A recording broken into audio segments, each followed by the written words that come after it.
Salut à tous, c'est Kazin, j'espère que vous allez bien. Alors c'est un coffret que on m'a souvent parlé et c'est l'occasion pour moi de vous en faire une petite vidéo. Voilà.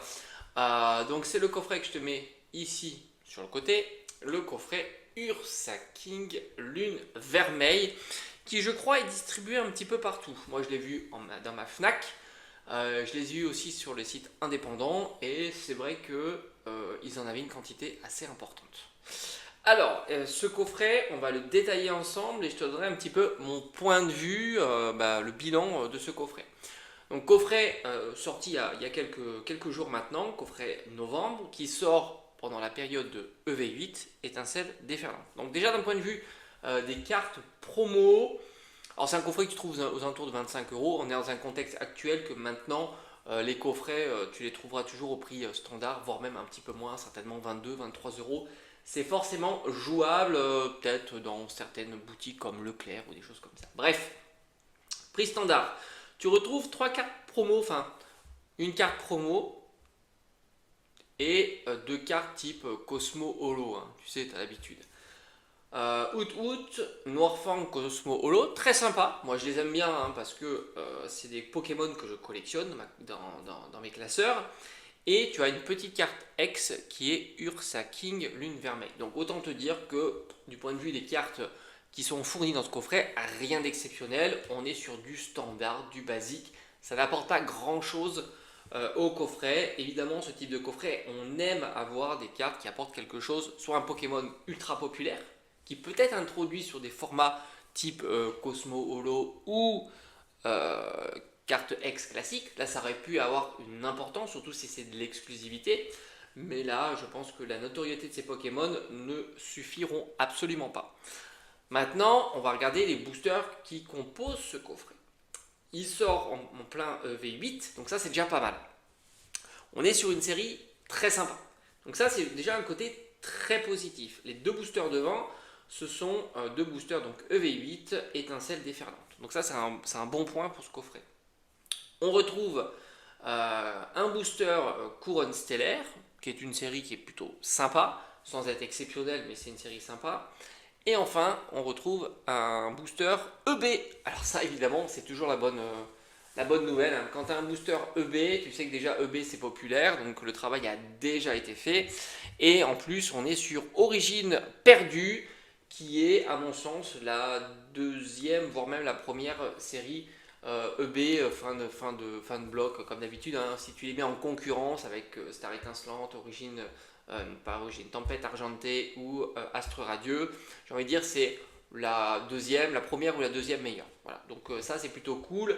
Je me souviens plus exactement ce qu'il y a, mais je crois qu'il y a les Pikachu V et V Max à l'intérieur, et après tu as certainement Giratina, Ptera, voilà, grosso modo, tu es sur ce pattern, donc forcément tu es sur du très très lourd pour EB, donc ça c'est plutôt cool. Maintenant, d'un point de vue général, alors évidemment c'est toujours les objectifs que tu te fixes, ça dépend quel est ton objectif d'avoir ce coffret dans ta collection.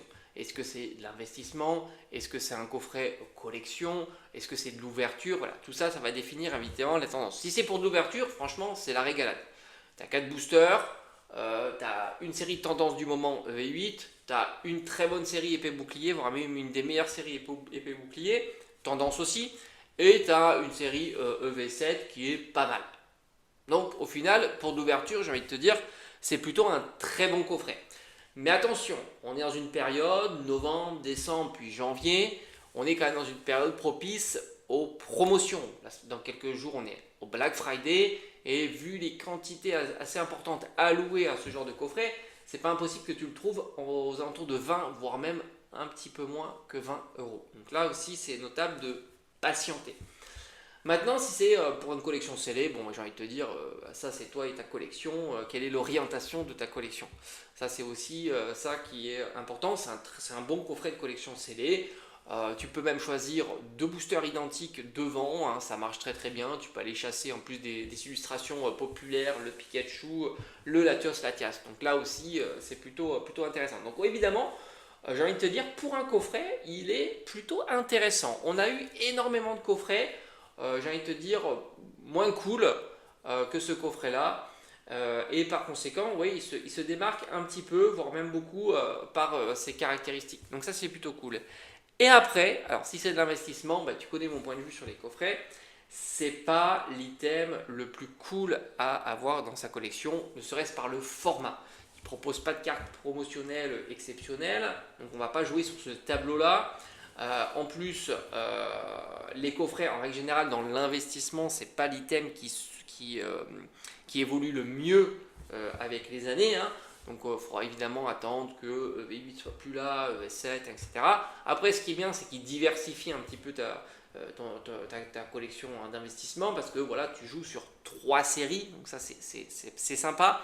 Mais voilà, on est quand même sur un coffret et on sait que les coffrets, c'est pas l'idéal dans la tendance à la hausse avec les années à venir.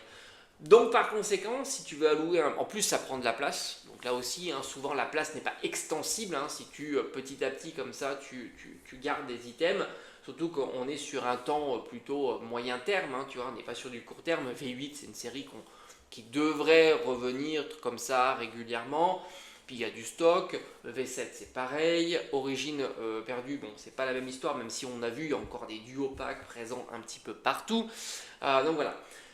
Pour moi, si tu as 25 euros évidemment à allouer dans un investissement, évidemment on ira plutôt sur 4 boosters EV8 qui sera beaucoup plus intéressant à mon sens. Encore une fois, c'est un avis personnel parce que EV8 tu peux encore en trouver très facilement. Moi j'en ai encore vu hier des boosters individuels CD.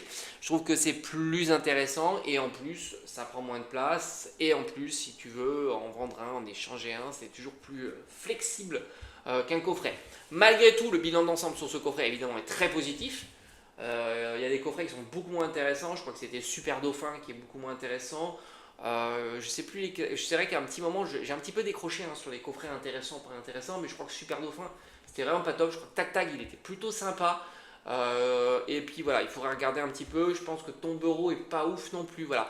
Mais je vais regarder, je vais te proposer ce type de vidéo un peu plus régulièrement parce que c'est vrai que je le faisais auparavant et j'avais un petit peu arrêté. Je trouve que c'est intéressant parce que certains se posent la question justement de savoir si certains coffrets sont plutôt cool par rapport à d'autres. Et au final, ouais, il a une mention qui est plutôt bien celui-ci parce que c'est vrai qu'avoir du 2 EV8 c'est toujours très bien. Voilà.